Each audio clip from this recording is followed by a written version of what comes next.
Ethan always believed life after college would be full of opportunity, but instead, he found himself working endless late-night shifts at a coffee shop, barely able to pay rent.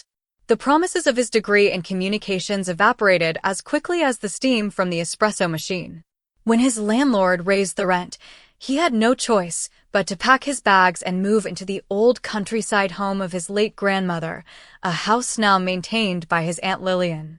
Lillian was unlike anyone Ethan had ever known, sharp-witted, elegant, and with a mysterious aura that made her seem far younger than her 55 years. She had once been a fashion buyer for a luxury department store in New York, and even in semi-retirement, her style was immaculate.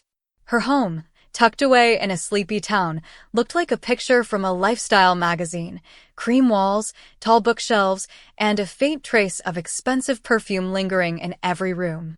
Ethan felt awkward at first. He had never been especially close to Lillian, his mother's older sister, but she welcomed him without hesitation.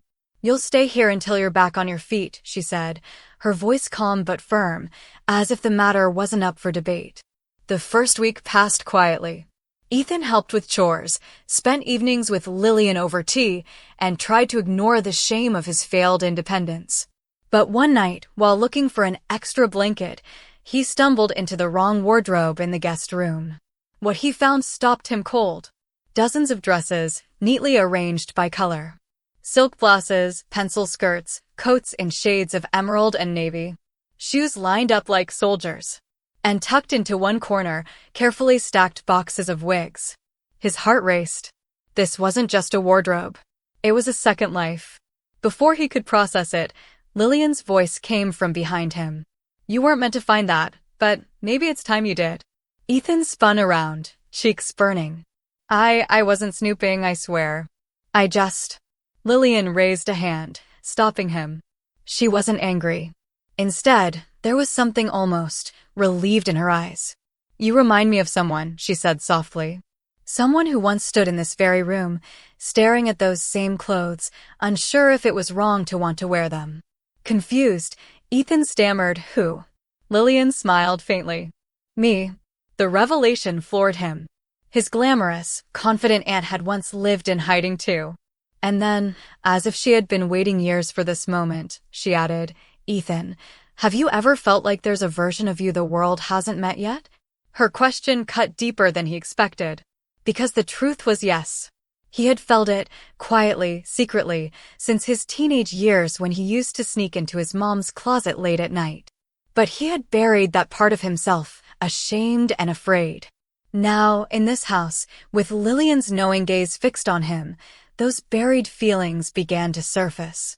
That night would change everything. The night after the wardrobe discovery, Ethan hardly slept. His mind replayed Aunt Lillian's words over and over. "Have you ever felt like there's a version of you the world hasn't met yet?" By morning, the house smelled of coffee and buttered toast. Lillian was already at the table, her posture perfect as always, reading the paper. She looked up with a sly smile. "You were quiet last night. Thinking, weren't you?" Ethan flushed. "About what you said." Lillian set down her cup, her rings glinting in the morning light. "Good. Because I have a proposal. Today, you're not Ethan. You're whoever you've always wanted to be but never dared to show. Just for a day. No judgment, no expectations." The suggestion made his chest tighten. Part of him wanted to run, part of him longed to say yes. "Why would you do this for me?" Ethan asked carefully. Lillian's eyes softened. "Because someone once did it for me. I know what it's like to suffocate under expectations. And I also know the freedom when someone finally says, 'It's safe to breathe.'" Those words were enough. Hesitantly, Ethan agreed. After breakfast, Lillian led him upstairs. From her wardrobe, she pulled a soft, dove-gray sweater dress, opaque tights, and a pair of low heels, simple, elegant, nothing flashy. "Start here," she said. "Comfort before glamour. You don't build a house beginning with the roof." His hands trembled as he slipped into the clothes in the guest bathroom. The fabric hugged him differently than anything he'd worn before, fitting almost too naturally. He studied his reflection, awkward, but undeniably changed. When he stepped out, Lillian's smile widened. She adjusted the neckline, straightened the hem, and tilted her head as if appraising an art piece. "Lovely," she said. Then, after a pause, "But you can't stay Ethan in that dress. Who are you today?" The question froze him. His throat tightened. He had never given that hidden self a name. Finally, almost whispering, "Elena." The word felt strange, but also right. Lillian's expression softened, almost maternal. She kissed his cheek. "Welcome, Elena. I've been waiting to meet you." The day passed in a blur. Lillian didn't push him into makeup or wigs just yet, one layer at a time, she explained, but she insisted he join her for errands in town. Panic seized him. "Outside? Like this?" "Darling," she replied, adjusting her scarf, "most people are too busy worrying about themselves to notice. And even if they do, let them. You'll be surprised how much power you have once you stop hiding." The grocery store felt like stepping into another dimension. Every footstep, every squeak of the shopping cart seemed deafening. Ethan, no, Elena, could feel eyes on her even when there were none. But Lillian kept her talking, pointing out cheeses, asking for help picking flowers. Slowly, the fear dulled, replaced by a quiet, nervous thrill. Then it happened. At the checkout, the cashier, a bored teenage girl with chipped nail polish, glanced up and smiled. "Paper or plastic, ma'am?" "Ma'am." The word hit like lightning. Ethan's heart pounded so hard it nearly drowned out everything else. He managed to nod and whisper, "Paper." On the drive home, Lillian chuckled. "You're glowing. Was it the tomatoes, or the fact that you just passed?" Elena pressed a hand to her cheek, still warm. She called me ma'am. "And she meant it," Lillian said firmly. "The world is ready to see you, even if you're not ready to see yourself." That evening, as they returned home, there was an envelope waiting at the front door. Lillian picked it up, frowning. It was addressed not to her, but to Ethan. He tore it open with shaking hands. Inside was a single line typed on plain paper. "I know your secret." The envelope shook in Ethan's, no, Elena's hands. Her breath quickened as she reread the single line. "I know your secret." It felt impossible. Only his late mother had ever known about his crossdressing. And now Aunt Lillian, of course. But no one else. Who could have left this? Lillian's eyes narrowed. She took the note gently from Elena and studied it like a detective. No return address. No handwriting typed. Someone went out of their way to keep this anonymous. Elena's voice cracked. "Does this mean someone saw me today?" Lillian placed a hand on her shoulder, steadying her. "Possibly. But panic won't help. Think. Did anyone look at you strangely? Did you notice anyone lingering?" Elena tried to recall. The woman at the flower stall? The man loading groceries into his car? But no, everyone had seemed normal. The only thing unusual was the cashier calling her ma'am. "What do I do?" Elena whispered. Lillian gave her a steady look. "You do nothing yet. Secrets lose power when you own them. Whoever sent this wants control. We don't give it to them." The next morning, Elena tried to focus on chores, but the note haunted her. Every creak of the floorboards, every passing car outside made her chest tighten. Then came the knock at the door. She froze. Lillian, calm as ever, opened it. Standing there was Ryan, the boy next door type from 2 houses down. He was Elena's age, tall, with kind hazel eyes and a reputation around town as the helpful one. He carried a basket of apples.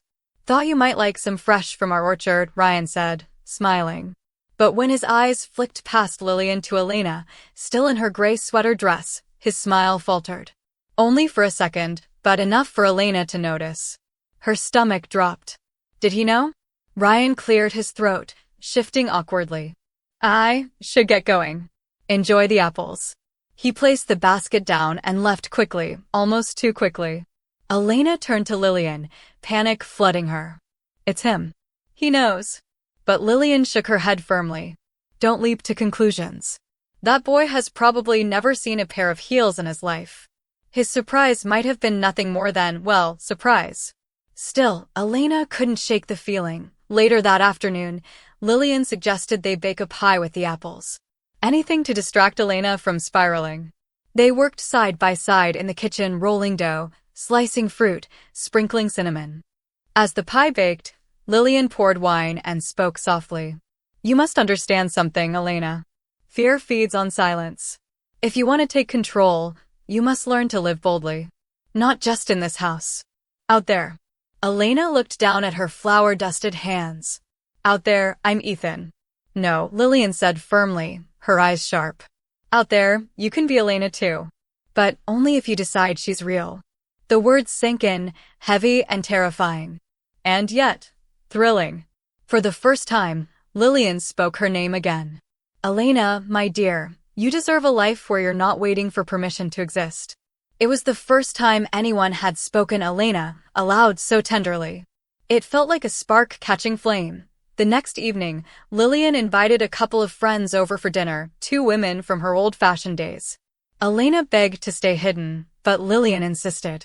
Trust me. They'll see you as I do. Nervously, Elena dressed in a navy wrap dress and low heels.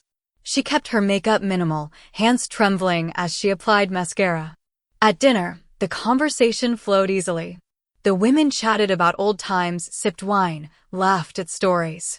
To Elena's shock, they treated her naturally, as if she belonged at the table. But then one of the women leaned in with a conspiratorial smile. You know, Elena, someone in this town's been asking questions about you. A neighbor, I think. Elena's fork froze halfway to her mouth. What do you mean? She asked, her voice barely steady. The woman shrugged. Just small talk, really. But you might have an admirer. Elena's pulse raced. An admirer or a blackmailer? Either way, someone was watching. The moment Lillian's friend mentioned someone asking questions, Elena's heart thudded like a drum. She forced a polite smile, but her mind was racing. Who was it? Ryan? Someone from the grocery store? Or, worse, someone who had known Ethan before Elena even existed? When the guests left that night, Elena slumped into the couch, exhausted. I can't do this, she muttered. If people are talking already, it's only a matter of time before. Lillian cut her off. Before what? Before the town knows you exist? My dear, existence is not a crime. But it feels like one, Elena whispered. Lillian crouched in front of her, taking her hands. Then we make it feel like freedom instead. Hiding gives power to whoever's whispering. Living openly takes it back. The words settled over Elena like a challenge.